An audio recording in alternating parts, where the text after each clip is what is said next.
hey. Hi, Can you hear me? I can. Can you hear me? Yeah, this is the Yeah. first time we're meeting I live. know. It seems a bit ridiculous because we really should have met before. I know. I Hello, know. It's everyone. weird. Yeah, it's a little bit, yeah. Well, I basically said I wanted to have a live and chat with you because I know that you tandem fed Yeah. and I assumed you got aversion. Yes. Yeah. And I didn't even realize it was a thing until I spoke to you for the first time. I don't know if you yeah, know that or not, but I didn't even realize it was a thing. well, that's not uncommon. That's basically why I Yeah. come and I just kind of harass people and say, do you know that sometimes breastfeeding triggers negative emotions and people Yeah. hate it? Yeah. And they're just like, well, that happens to me, but I didn't know it was a thing. And I'll say, Yeah. yeah, it's called aversion or Yeah. nursing aversion or breastfeeding aversion and agitation. And they're just like, I don't think they completely say what they actually went through No. No. until somebody else says, yeah, mine was Yeah. really harsh. Yeah. Yeah. And I felt like a terrible parent. I thought, yeah, I thought I was the only one that had ever been through it. I had no idea it was a thing until I came across your Facebook page. Yeah, it's really silent actually. It's Yeah, almost completely like dead until you find everyone that just basically says exactly what you were going through. yeah, So did you yeah. get it only with two or with I didn't have it one? at all. It was only when I was pregnant with my second that I started to, I had these feelings, I think, of being out of control of my body. And I think it had a lot to, and then especially when my daughter was born, so my second was born, and my son suddenly seemed so big in comparison to my daughter.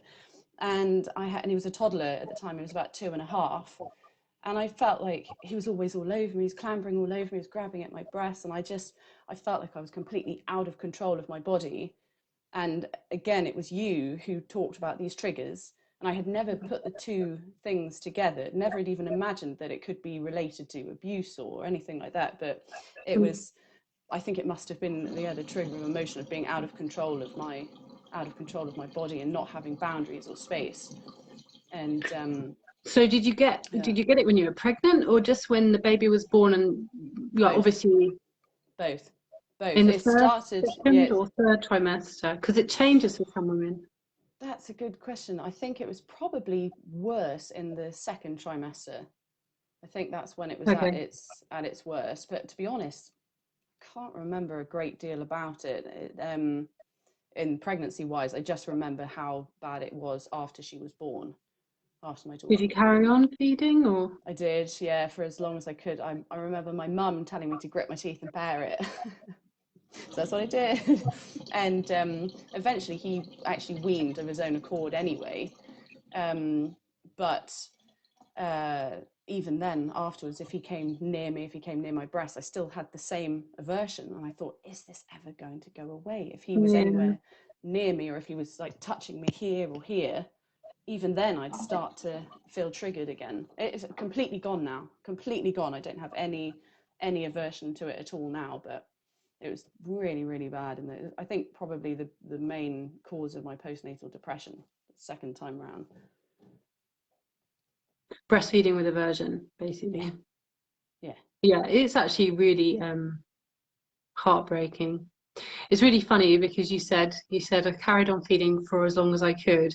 And it's like totally that because most people are like, well, just wean. Why are you feeding if it's so bad for you? But it's never as easy as it's that. not. It wasn't Like that it's easy. He no, needed me, and he needed yeah, me more exactly. then than ever because he had a new sister and he was navigating his way of being an older brother and being a sibling. And Mm, so he needed me much more, and I knew that. So that's why I continued. It was, and yeah, it's he like didn't. He, triple guilt. I know, I felt so Yeah. guilty. But yeah, we made it through, and yeah, Well, it's that's a interesting. hopeful thing because you're talking about it retrospectively and you're being like, well, I sometimes can't remember when it exactly started. Also, I totally don't get triggered now when he touches. No, Also, we made it through. But when you're going through it, you feel like literally it's the end of the world and you're not going to be able to make it through and you've ruined your relationship with your child and X, Y, that's what I Z. thought. I You honestly know, thought we'd never have a relationship. Yeah, it It's definitely. heartbreaking. Yeah, I think that when I first experienced it, I thought that I was going mad. I didn't tell anyone for almost a year. And the first person I told was my husband because he had to do the nights. And I had to Yeah. explain to him, like, you need to just take him now. Because the night times is just when I just couldn't cope. During the day, it was a bit easier. I used to just make sure I was around people. I can see my Agatha, the girl I used to do breastfeeding peer support work with 3 times a week sometimes for Oh like 3 wow. hours. Yeah, but she was stuck with me, and I remember a lot having aversion then. But it's just different. If other people are around, you can really distract yourself, and you can also distract your kid. But when you're at night, it's you can't go anywhere. The flight Was or this fright your response. first? Was this Yeah, your first? Yeah, yeah. yeah. With my second, actually, if I'm honest, my husband had to step in at night, but slightly later. Yeah. Yeah. Um, but in the beginning, I didn't tell anyone. And also, I just had so many questions, like still questions actually not answered today Mm. about breasts and things like that. And that's why I had to just write about it because I didn't understand aversion. I do a lot more now. Hey, Agatha. Hi. So yeah, there's there's some answered questions or theories about it, especially like the flight or fright response, like Yes. basically being triggered and being like it's super stressed, and then the stress comes out as anger. It's basically negative emotions that come out as anger. So that flight response is actually oxytocin. It can be oxytocin. Really? Yeah, Okay, okay, okay, yeah. okay, okay. That's And so interesting, isn't every it? time you're breastfeeding with oxytocin, you're getting the negative association, flight fright response instead of the, Because you always think of oh, it I'm as the so sleepy relaxed. love hormone, don't you? So it's interesting to hear Ooh. I just that. want to- That's what they refer to it as. So it's interesting to, yeah, Well, I want to to hear just that. say bollocks for some people, sorry, but No, no, it no, really no. just is complete rubbish for some Yeah. people. I mean, I don't know when it changed for me. Obviously, you can have sex and oxytocin is released. You can have hugs and oxytocin is released. And I never, yeah, I don't think I felt those things. But repeated letdowns and repeated activity where you're basically stressed and tense, or you don't have your body autonomy, Yes. and you can't go anywhere. And maybe that repeatedly over a few months in the beginning and then years, maybe that kind of associated oxytocin with that's what I thought with a sort of negative stress response It makes because so much sense. And I almost feel emotional hearing you say it because it relieves me of a lot of, negative emotions that I felt in those early months, I think. And when you explain it like that, and it helps you understand. I Yeah, know it's definitely biological for some women, yeah, like yeah.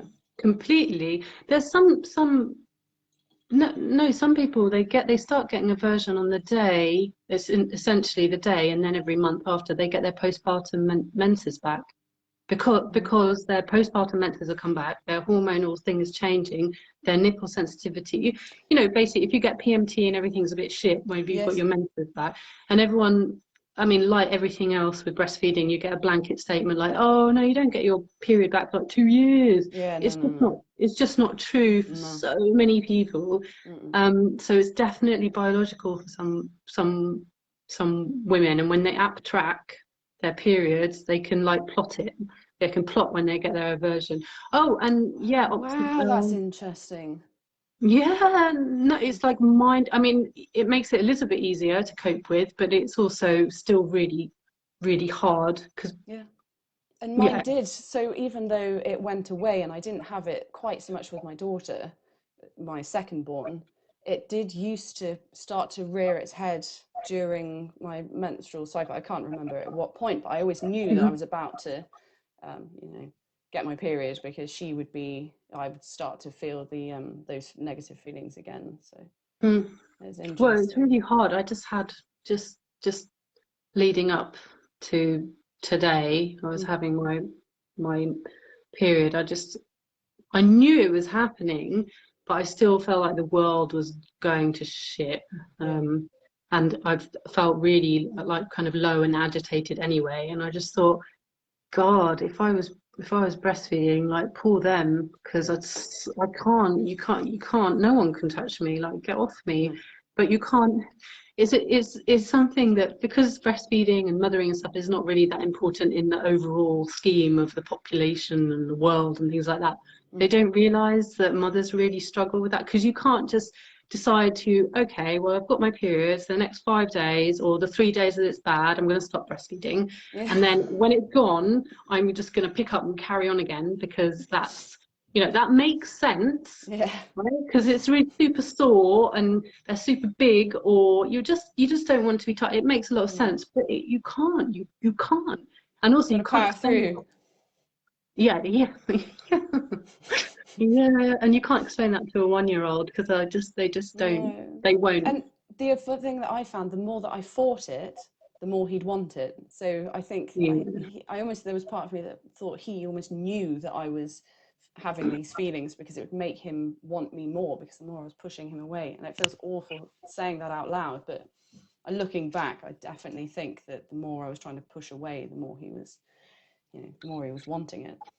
Well, so I didn't at the time understand that was happening, but when mothers like messaged me saying, this happens and then this happens, and then I have to keep giving boob afterwards because they're Mm. upset, Yeah. I began to see the cycle, and basically aversion can become a vicious negative cycle because of that thing that you Yeah. just mentioned, where you might not even notice it, but as you're pushing them away, your body language is tense, your what they call your social nervous system is offline, so Mm. you're not engaging with them socially. They can tell straight away, because they're like, their inbuilt survival instinct is to tap into people's online social nervous system, Yeah. eye triggers, body motions, things that teach them that they're safe, that they're open, that they can like connect with you and things like that. But when you get negative emotions, or flight response, stress response, your social nervous system will go off, because you're panicking. You'll look to see if there's anyone around, and you're basically tensing up, and all of that stuff. For them, they probably don't even know it. How they'll react is to be like, go back to source, go back to Mm. source. Let's go Yes. back to the mum. Let's just feel calm again. And for boobing mums, that's basically go back to boob. Yeah. And Yeah. it's Yeah. it's just it's like what they call it, catch-22. It's awful. You feel like you Yeah. can't win, and It's then you interesting. can't. Yeah. Yeah, Yeah. yeah, yeah. It's and then when you realize it's happening, like I noticed loads of mums, they would delatch quite like loudly, or they're effing and blinding because they're so touched out, and Yeah. then that also causes it. So how you react and how you delatch when you get your aversion can make the cycle worse. But at the time, you don't know it. Like Because at the they're time, fighting then to go back on. yeah, Yeah. yeah. Yeah. It's a really tricky imbalance, and when it is imbalanced, it just repeats itself like in a loop. Yeah. Because that's what you do. You boob to bed. You boob when they're upset. You boob because you feel guilty, or because the younger one needs you. If your breast is out, Go they're for it. gonna be there. Yeah. Yeah. I remember it well. Yeah, I don't think you can ever forget it. I just got a bit of breast milk jewelry because Oh, nice. yeah, I can probably reach it if you can hold the Yeah. fort. Yeah. But Yeah. because I felt like I can't let go of what happened. I No. need to have some kind of healing. I don't know if anybody else has had that. Like I'll get my I can't. I'm low on spoons today, so I'm not walking. But I'll get my oh, feck. I'll leave you in the good hands of Kate. I'm not going to say anything. I'm just going to wait for you. Well, you're pretty capable. You say so much. Oh, It's all in written. words. So speaking is not my forte. Really? God, Yeah. you've never been able to tell. What do you mean? You seem like a natural. It's Oh, you when I can. start talking, I just don't shut up. I'm a babbler. Oh wow. There's not wrong with that. No. They're there. It's really pretty. Oh wow, where's that I from? know. Eternally cherished. A lady called Erin. Basically, I was Glitter. super para because I could never express. I was super para about losing this tiny bit of milk I had. Yeah. And also I know from what I knew, you can't really make breast milk jewelry unless you have like 5 ml or 10 ml. I could never express that amount, so I had less than 2 ml. And yeah, she made it. And, That's you so know, beautiful. yeah, it's beautiful. It's not exactly what I wanted, but that represents my breastfeeding journey. Yeah. It's not exactly what I wanted, but I love it. um, Well, you have to send me the details. I'd love are to you have still? some made. No, we're done now. We're So do done. you have some Yeah, somewhere? I've got some somewhere left over. I imagine in the freezer. But yeah, I never was able to express much either. But she's not stopped. She only very recently stopped. So Oh, it's a you'll good still sort have of. some. Yeah, I'm sure I've got some somewhere. Yeah. I remember it was like 4 or 5 months after I'd had the last feed, which was really like slow. My weaning process was slow. It was 4 or 5 months after, and I'd come back from America because I'd talked at a conference. I came back from America, and then I saw them, and then I had a shower, and then a little bit came out. I was like, "What the hell?" I actually still do milk a bit now. Yeah. So I was pretty Still some shocked. left. It's so strange that it can Yeah. just. Oh, thanks, Claire. No, it's really beautiful. I mean, to be honest, there's loads of really pretty rings available now. It's just you know, you have your own preferences, don't you, about what you like, and you're going to pay for it. You might as well love what it is. But yeah, I was going to show you my bullet journaling thing, which is basically immense right now. But it's a tracker. So that's what I started to do with Aversion. It's just a bullet journal. Do you know those things where you No, like, not really. No, you'll have to. oh, bullet journals, they're like, you just put quotes, and there's like a thing where you put your tasks that you need to do and something that's important, and then you have like a monthly tracker. Do you not? I'm honestly the most disorganized human being on the planet. So maybe Okay, this is something. well, you're looking at a reformed, disorganized person because Oh, this. really? Yeah, no, I was really. I think I did it because everyone around me was starting to suffer. Yeah, Like we're at that point now. We're at that point where people are starting to suffer and people are getting frustrated. yeah, there isn't. Sometimes we run out of milk, completely run out of milk, run out of eggs, things like that. It was just getting. Well, anyway, I started to do it because of things like understanding aversion. Essentially, I'd write it down on bits of paper every time I got something out, and then I tried to see patterns, and then I realized it's just too difficult to. I need it in one place. Yeah, yeah, So I started to do that, and then you can begin to realize your triggers. I'm not saying you can stop them because sometimes it's just a biological response. Like if you've been a survivor, if you're a survivor of sexual abuse or childhood trauma or childhood abuse, childhood neglect, things like that, then actually you have a super oversensitive. You go from 1 to 10 in the stress response yeah, basically instantly, whereas other people, they might go 1 to a normal stress response, yeah, but then it's easier for them to come back down. Whereas if yeah, you have a heightened stress response state, you'll go from 1 to 10, yeah, and then bringing yourself back down is like near impossible by yeah. yourself. I've had it the last week actually, and I found it really hard to bring myself back down again. Yeah, Yeah, it's super hard. There's a book, I'll send you the link. There's a book about how animals, basically because we're mammals, we're going to get the same stress response in a sense, but mammals in a way, like if they kind of get eaten or try to get eaten, they'll have that fight or flight response, and then they shake it out. yes, So they will never retain, they'll never retain the state for very long. Whereas we don't tend to do it, or we're not taught to do that. Like no. my friend was just telling me, like you either have to just like maybe go on a quick 5 minute rave or scream into it. I don't know. I was going to I say haven't, exercise. That's something that helps me a lot, actually. but you'd have to jump into it there and then, Oh, I like see. a punching bag, to get rid of all of the. Ah, that's doable. Get a punching bag. Yeah, why not?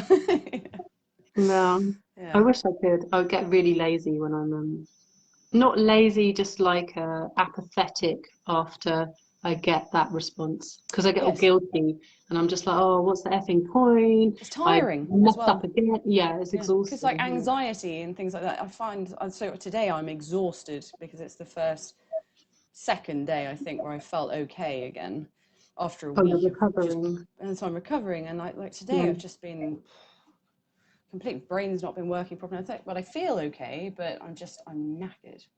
So hopefully tomorrow it'll be starting to Starting to, if you can sleep build it well. back up in if I can sleep well. Yeah, I slept all night last night until 7 o'clock this morning. That's so unusual for me. You normally get up early, don't you? I'm I an nearly early have. riser, like 5 o'clock. I'm normally up, but I nearly last spat week, out no. my tea when I read that. I was like, I can't. I want to be like you. See, I this is want now. What to. time is it now? This is past my This is bedtime, when you're going probably. to bed. So what do you do? Talk me through it. You eat at like 6 and then get into bed between 7 and I 7:30. I eat with the kids at about 5:30, and then and then I put them to bed about 7, watch TV for an hour, go to bed at 8, read, and then I'm normally asleep by half 8, 9 after that. Really? Well, I guess if you're in the habit of it, I think I just get depressed It's thinking about it. But the such a point, habit now, such a habit that that's not a bad thing at all. In fact, I think everyone, unless you're like genetically a night owl, it's supposed to yeah, be good for everyone to do that. Like, yeah, staying awake all night watching endless Netflix and I know. stressing out on social media is not good for anyone. No, no. And that's why I've started, I read so much longer now than I do watch TV. So it helps me sleep so much better, Oh yeah, which I think definitely. we know anyway. But, yeah. Yeah, well, yeah. One thing is to know it, and another thing is to And do then to it. actually practice. Yeah, I know. Oh, that's Sarah true. Neveson says, I've heard that it's common with people who have had sexual trauma or similar. How common is it for people who haven't had any trauma in the past? Oh, well, so basically, if we're going to go strictly research speaking, like, so anyone's going to quote me, we don't know how common it is. In my book, I'll talk about different groups of people that find aversion happening and the reasons why, but that's just my theory. So in public health, we'll call it prevalence, the prevalence model. So that'd be calculating how many breastfeeding women get breastfeeding or a nursing aversion and agitation. That would be something that looked at how common it occurred in breastfeeding women, and they haven't done that. They just published a paper about dysphoric milk ejection reflex, and it's really low prevalence, like you could expect. I think it's either 2.1 or 9.1. Don't quote me, but you can look it up. But for aversion, there's nothing. So there's like 3 or 4 groups of women. The first is those that have persistent pain or discomfort, and that's like basically tongue tie, Raynaud's.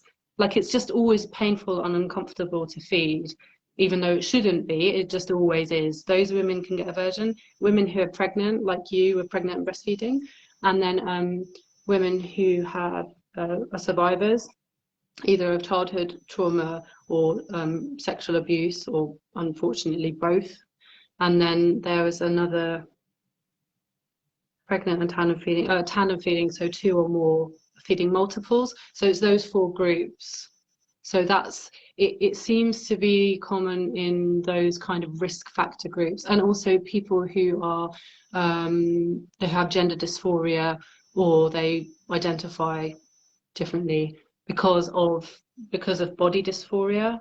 So basically, they've tried to hide their breasts, and then breastfeeding is obviously quite triggering for them because of all the things that happen around their body.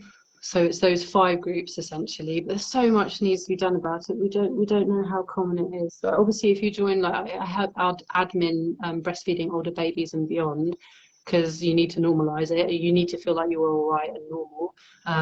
It's pretty common in there for people to get aversion. I see it in So there I'm a member of that group, and I see it in there all the time. yeah, It seems so older common. And nursing. people, all of these mums, and they write and they say, I feel so guilty and I don't know what I'm doing wrong and Yeah. I don't know how can I change it. And my heart breaks for them because I know exactly what they're going through. It is heartbreaking. I mean, it was heartbreaking. It broke my heart repeatedly. I used to pray, like literally, I would be praying because I'm Muslim, and I would pray that I didn't get it with my daughter. It was the worst thing I've experienced in my life. And I've had like major surgical operations, been through loads of pain. I mean, the birth was pretty horrific for the first one, Mm. but I thought aversion was just the worst thing. Yeah. The worst. You're just stuck between a rock and a hard place, and you can't win, and it's heartbreaking. Yeah. So I don't know. I mean, you know, maybe now they're going to do a bit more research on it, but you need quite a lot of money to do. I mean, you won't need money to find out how many women it affects. It just needs someone pretty skilled. And, you know, if I didn't have kids, I would have changed my PhD to look at it. I would have done. And that's what it needs to find the prevalence. But to find something that specifically helps, that will need like thousands of pounds for a clinical trial or something, you know, just to figure out what helps for what women, because you know you can get oxytocin sprays and stuff that they have. You can, but well, they have like a clinical application in some other medical conditions, but it doesn't rule out that it wouldn't be possible to use, and some breastfeeding mothers do use it, I think, in the States, but it does have like negative effects, so they need to kind of tweak how it's used. So, but you know, magnesium, a lot of women I just wanted to say that was the one thing that kept popping up for me, people telling me to use magnesium. Yeah, the thing is that metadata, so within the group of aversion people around the world who chat and stuff, it has helped. Like, it seems to help so many women, but I would hazard a guess it didn't help with you if you tried it. No, it didn't help me. Right, and the reason I'm saying that is because, as you've openly spoken about, you're a survivor. So I knew straight away that if you took magnesium to help with your aversion, it would do Jack Squiddly dot. Like, and I knew why it didn't help me. It didn't help me because I still do have these super sensitive nipples. Like, post lactation, my nipples are like basically do not touch me on my nipples ever. Like, really? Okay, I'll remember that when I meet you for the first time. No, not touch. I'll put that's in my brain now. Don't touch her nipples. Damn it! It's gonna be the first thing. All right. No, but seriously, I knew it wouldn't. I knew why it didn't help me. So, but for other women, it does. So, if it's something to do with your depletion of your, because like it takes so much energy to make milk, even though we can do it in our sleep, it doesn't mean it's not taking up energy. For those women that it's a kind of a sign that their body is like, just give me more nutrients, give me more fluids, because it can be. Some women I know, when they start to chug that down at night when they've got aversion, and it disappears, it just goes. Right, they just need water and their aversion is gone, because they're basically, their body's getting super agitated and it's saying, you need to give me fluids right now. I'm in the survivor category. So Claire's saying, I'm in the survivor category and I get the aversion on and off with my 2-year-old girlie. What did you find help whilst feeding to not want to unlatch and walk off? What did you do? Do you know what? I always went, so I was in therapy for a little while in my 20s to deal with my past, my trauma. And I remember the one thing that she always helped me with was to find a happy place. If I was ever having, you know, sit with your thoughts. If you're having negative thoughts, sit with them for a couple of minutes and then send yourself to your happy place. And I remember doing the same thing with my son. I'd close my eyes and just try and move and like put my brain, so it's almost like a meditation, I suppose, to try and remove the thoughts from my brain and put myself in a happy place, just try and relax every muscle in my body and sit there and just carry on, I guess. That's the best way that I could describe it. And we ended up actually setting boundaries and things as well, which inevitably led to him weaning. A slow process like you were talking about. We do counting to 10, for example, and then he'd have to unlatch, or I'd offer hugs instead of boob. So if he came and asked for boob, I'd say, should we have a hug instead? And then sometimes he'd say, no, I want boob, in which case I'd give him boob. But many of the times he was more than happy with a hug. So that's how he gradually ended up weaning. I don't know if you were actually asking about weaning, but it definitely helped to put boundaries in place. So the times you did like the I guess you'd call it meditative to get to your happy place. How Mm. many times did that work? So like, did it Mm, work every time, or no, yeah, no, because I sometimes often you get wonder about so that. wound up, but Yeah, it did sometimes help. You know, just relax. You have to think of things like relax your jaw, because you know like you're talking about tensing, so yeah, everything's tense. Your jaw's tense. You're grinding your teeth. You're stressed. So it would just help to relax every muscle in your body and sit there and you know it helps sometimes, but not always. That's for sure. yeah. I did wonder about that. I did sometimes you those positive affirmation kind of YouTube things help mums sometimes. Like mums with that get aversion and they also know that they're on the autism spectrum or they're autistic, things like that. They actually literally have a setup where they'll have headphones, a what are those things called, like a sensory thing. So basically something literally to engage their Oh, senses right, so right, right, that right. they, Yes, yes, yes. because all the like the touching and the pinching and the nipple flutter, sucking, all that Yeah, stuff can be triggering, right, to some people who are mm, sensitive. yeah. So they'd have a setup every time they boobed. Where actually, in the group, so Claire, it depends how severe your aversion is, but some it could possibly be classed as self-harm. But some women basically will bite down on their I used to do that. I'd scratch yeah. myself. Yeah, it hadn't even. Yeah, pinch their thighs like Yeah. super hard. Sometimes it draws blood because you don't notice how much you're trying to distract yourself. It's called the gate control method. I mean, it's not. That's what the pain world terms it. So basically, the gate controlled method of pain or discomfort, where you make a really strong sensation elsewhere to control your cognitive brain's focus on it, and it's really Strong. powerful because then obviously you can stay feeding if you're like hating it every second of it.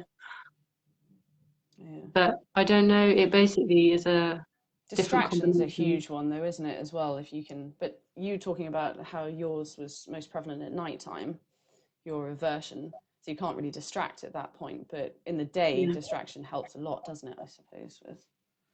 yeah. At nighttime too it's worse for people because if you have flashbacks or if you're triggered, um the fact that you're in a dark room reinforces the fact that you can't get away, if that makes sense. So Mm, your subconscious is feeling also a bit trapped as well. mm, It's I think, again, because we don't have the research, I do talk about it a bit in my book, so it is like published, but nocturnal adrenaline is really powerful, and that's what will happen. You'll get a rush of nocturnal adrenaline if you're feeling like that. So it's a stress response that's quite strong. So you get the yeah. cortisol, and that can, yeah, lead to the negative emotions and things like that. So trying to temper that, it isn't all gloom and doom. It can work. On the worst parts of it, I would actually, my husband would either sling them to sleep because they were still boob to sleep associated, Mm, which is not normal for breastfed babies and toddlers. They go to sleep with the breast. So on the worst times, it would either be sling to sleep. He would just walk up and down the dark living room, or if I couldn't get his help because I can't carry them because of my leg, I would have like a little home wheeled pushchair. It's just a pushchair for the home to get them yeah. to nap in the day and also at night time. But To just like want to use rock them. them to, yeah, because Oh, that's movement, funny. right?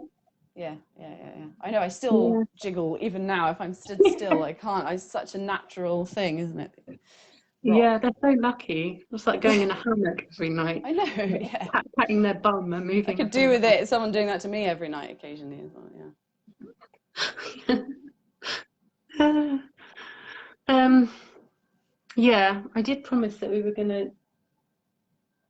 I don't know where I put my crap, but I did say I was going to give away stuff. But basically, I put it somewhere, and now I'm so disorganized.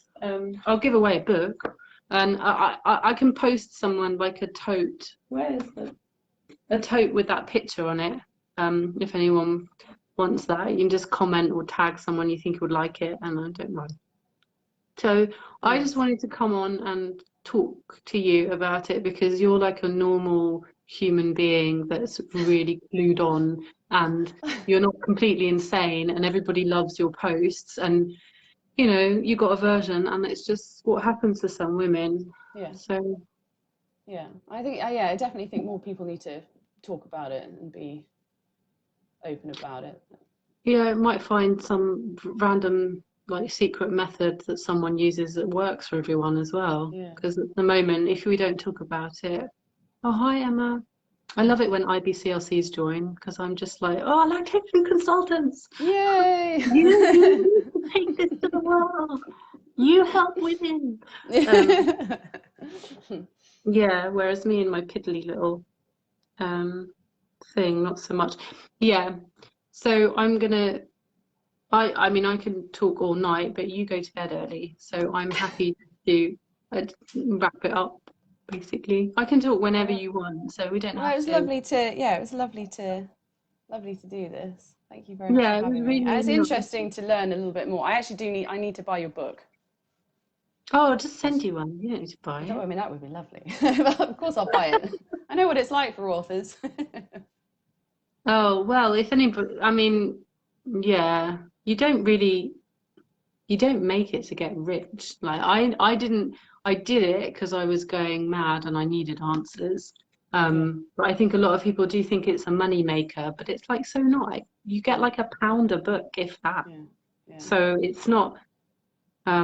But they are much more important than the money because they give you validation and they give you understanding. I didn't know you read so much, so I can definitely send I read you. a lot. Yeah. Yeah, yeah, yeah. You can you might like it. You might.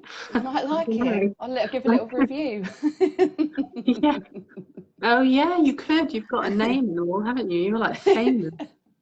Um, I didn't think of that. Yeah, I should send you one. But anyway, I'm definitely gonna give one away.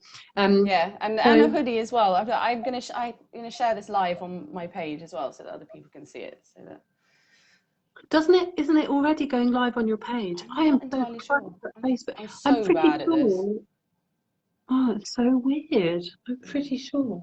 Anyway, it doesn't matter. So we're gonna let you sleep. Where can Aisha Peel, where can I get the book? Oh God. Oh, if you need to start with Aversion, I'll put a link in there, the podcast, because I know tired mums. I just go through bits of what Aversion is on a podcast. They're just short 10-minute things. I'll put a link in there, you can listen to it straight away. But the book is just, it's on Pinter and Martin or on Amazon.